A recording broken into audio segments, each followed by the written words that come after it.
All right, so today is another vlog, which I'm kind of excited about. I get into these spurts of doing these. So today I wanted to talk about how imperfect everything is.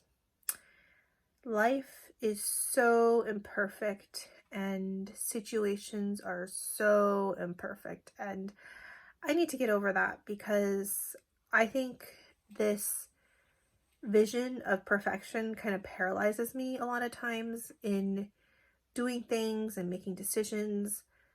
Well, I guess there's a balance, right? Obviously, you want to wait something out for it to be perfect, but are you going to wait it out and spend so much time, money, and energy on something that will never be perfect? Because to get from, let's say, 99.9% perfect to 100% perfect might be like 10 times the cost, 10 times the resources, all of that, you know? And it goes a lot with relationships, work relationships, personal relationships, family relationships. They're not perfect. And I need to get over that and realize that you're never going to find a perfect person. I don't know. Maybe you do. I don't know. I'm not sure. I'm not sure if people do. Because there's some couples I know who, seem to have a perfect relationship. Do they? I don't know. I don't know if they do or not. Or maybe their expectation is just a lot lower than mine, which makes them easier to be happy, right? But because I'm such a perfectionist and I have such high standards, I basically get very critical and I complain about a lot of stuff. But it's kind of hard to know if am I really complaining about it or is it an actual problem, kind of thing. So yeah, life is very imperfect, especially during the situation, COVID-19. I am not downplaying the severity of it. I'm definitely not downplaying the severity. I think it's very serious, and we should all do our part to mitigate risk and limit exposure as much as possible, but you're never going to be 100% safe from COVID-19, and you can, again, trying to be 99% safe from it and 100% safe is going to cost you so much money, time, effort, right? Like even a little situation like walking the dog, and then she comes into the house. Hypothetically, yes, there could be COVID-19 on her paws from outside going into the house. She could spread it. Somehow my hands touch it on the floor and I don't know, I put it in my mouth. I mean, the virus would have to be very, very fresh, and it just has to be a bunch of coincidental situations for me to be able to get it. It's probably 0.0000001% chance of that happening, but there's still that chance,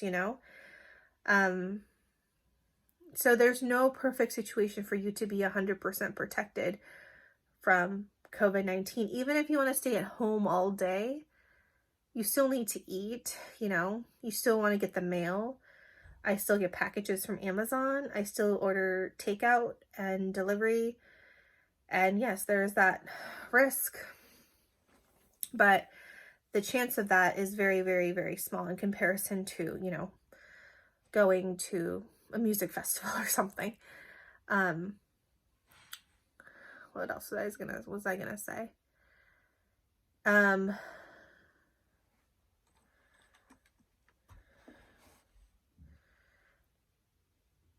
About COVID-19. Oh, and also I'm not downplaying the severity of it, and I'm definitely not downplaying any part of it. I think it's very serious, and we should take all the precautions we can. But I calculated in my city the percentage probability of getting COVID-19, and it's 0.001 as of now. So it's definitely less than a 1% chance. I mean, I know there's people who are asymptomatic and there's people who have not been tested, but basically there have been those many cases. That doesn't mean there are those many people who are able to infect you, because there's some that have recovered.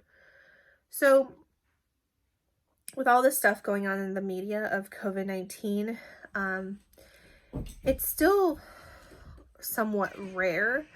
You know, it's not like everybody has it, and I think the media makes me think personally that everyone's going to have it, that we're all going to die, that everything's going to fail. And while people are dying and all of that, there's still a lot of people who are healthy and safe. And just like with anything, what's the percentage of getting diabetes or getting hit by a car or getting struck by lightning or, you know, dying from a heart attack or cancer, or airplane? You know, there's always a chance, right? And yes, you hear about, you know, airlines, like for example, the Malaysian airline that like exploded in nowhere. Yes, you hear about stuff like that, but that's one flight out of how many millions of flights that go out, you know? And so I just think that it's this, you know, effect where you just blow things way out of proportion, because you just see it all the time and the media reports on it all the time. And again, I think it's very, very serious. We need to be precautious, but, you know, we also underestimate we can die from a heart attack. I don't know what the probability of that for us is.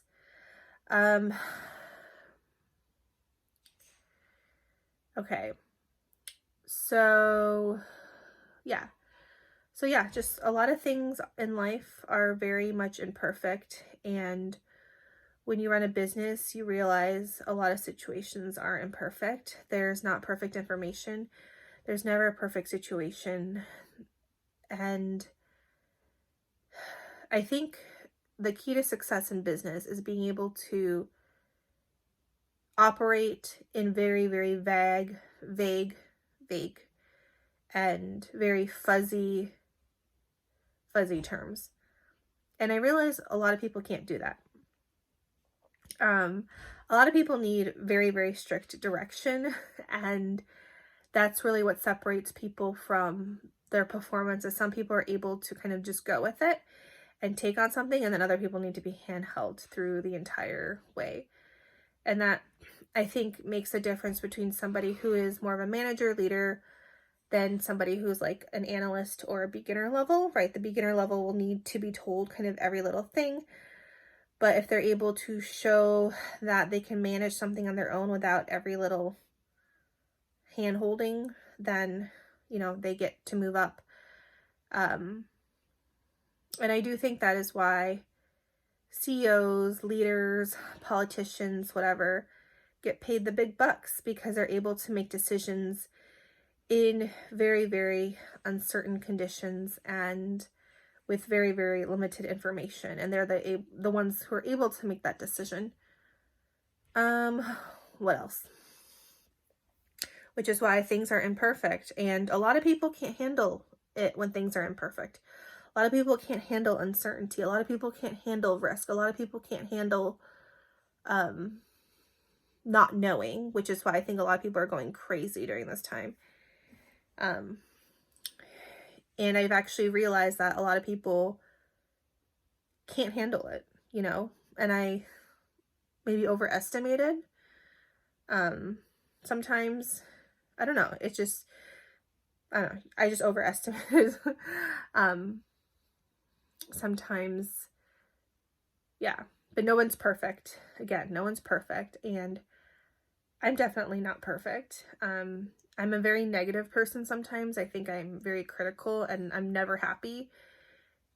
And that makes me very successful, but it also causes a lot of issues, I think.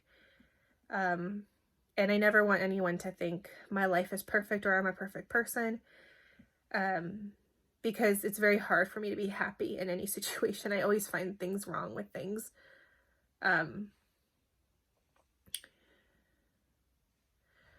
But I always have to realize, especially with people, there's going to be no perfect person. And to expect perfection from somebody is going to make me miserable. And especially when having a child, my child is not going to be perfect, and she's going to disappoint me, and she's going to fail me, and I'm going to fail her. But at the end of the day, we have to just do our best, right? And I think that's what family is. You know, it's the difference between family and for work.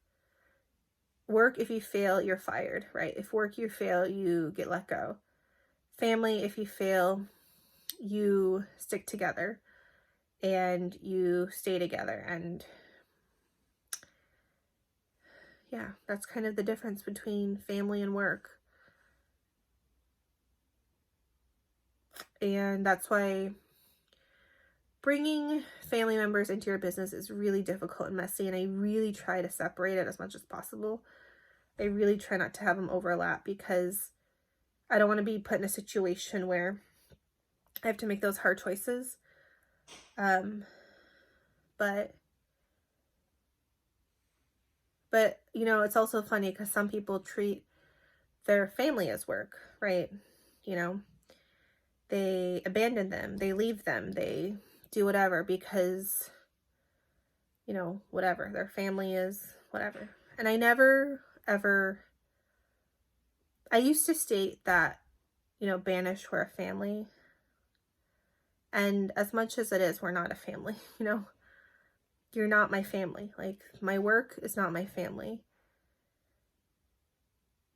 And that's really, really hard to do, because I do care a lot about everybody, but at the end of the day, we're like a basketball team, baseball team, right? And my family is not my work, which sometimes I would rather have it be my work, because it's so much easier to replace something that's not working, right, than to stick it through. But I think something for me is I have to learn how to separate the two and realize in no situation is anybody going to be perfect. But you have to kind of know what bucket they fall in. Are they your work bucket or your family bucket?